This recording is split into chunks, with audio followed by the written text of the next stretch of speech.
আসসালামু আলাইকুম। আশা করি সবাই ভালো আছেন। আমিও আল্লাহর অশেষ রহমতে ভালো আছি। আজকে আমি খুব সিম্পল একটি রান্না নিয়ে আপনাদের মাঝে হাজির হলাম। আজকে রান্না করে দেখাবো আলু দিয়ে বেলে মাছের পাতলা ঝোল। তারখানে আমি ধনিয়া গুঁড়া, মরিচের গুঁড়া, হলুদের গুঁড়া আর কিছুটা লবণ নিয়ে নিলাম। আর এখানে আমি মাছগুলো ভালোভাবে ধুয়ে পরিষ্কার করে নিয়েছি। আর এখানে আমি একটি কড়াই বসিয়ে দিলাম চুলাতে, আর তেল দিয়ে দিলাম কড়াইতে। তেলটা গরম হয়ে আসছে। এখন আমি এখানে পেঁয়াজ রসুন একসাথে বাটা আছে, একদম অল্প মশলায় পাতলা ঝোলের রান্না করব। পেঁয়াজ রসুনটা দিয়ে তেলের ভিতরে এখন আমি যে মশলাগুলো নিয়েছি, সাধারণ আমরা রান্না করি যেই মশলা, ওই মশলাগুলো দিয়ে দিলাম।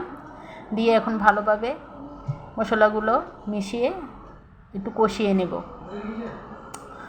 ভালোভাবে মশলা কষানো হলে তরকারি খেতে টেস্ট হয়, তরকারির কালারও সুন্দর হয়। আর এখন দেখেন তেল উপরে ভেসে উঠেছে, তার মানে আমার মশলাটা কষানো হয়েছে।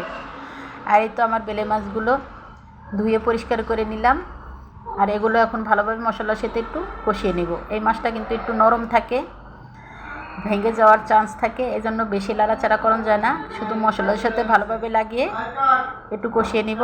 আর আমি এখানে হালকা দুইটা আলু, ছোট ছোট দুইটা আলু চিকন চিকন করে কেটে নিয়েছি এই মাছটার সাথে দেওয়ার জন্য। এখন আমার মাছটা কষে এসেছে, মাছ একটু ডিম হয়েছে, ডিমটাও আমি দিয়ে দিলাম। আর এখানে দুইটা আলু চিরি চিরি করে কেটে উপর দিয়ে দিলাম। বেশি লাড়াচাড়া করব না, যেহেতু মাছ বেলে মাছ নরম থাকে। এখন ঢাকনা দিয়ে ভালোভাবে আলু আর মাছ একসাথে কষিয়ে নিলাম। কিছুক্ষণ পর ফিরে আসলাম। আর এই তো আমি এখন পানি দিয়ে দিব। পানি দিয়ে আর টমেটো দিয়ে ভালোভাবে দুই সাইডের কড়াইতে ধরে লাড়া দিয়ে দিব, যাতে মাছগুলো ভেঙে না যায়, যেহেতু বেলে মাছ ভাঙার চান্স থাকে। এই তো দুই সাইড ধরে একটু নাড়া দিয়ে ঢাকনা দিয়ে ঢেকে রান্না করে নেব। আর এই তো আমার বেলে মাছ রান্না করা শেষ। এখন আমি বাটিতে পরিবেশন করলাম। দেখেন দেখতে কতটা সুন্দর হয়েছে। এই বেলে মাছ খেতে কিন্তু অনেক মজা হয়। এর একটু আলু, এক টুকরো মাছ দিয়ে কিন্তু ভালোভাবে ভাত খাওয়া শেষ হয়ে যায়। আজ এ পর্যন্তই। আগামী একদিন আবার দেখা হবে। আল্লাহ হাফেজ।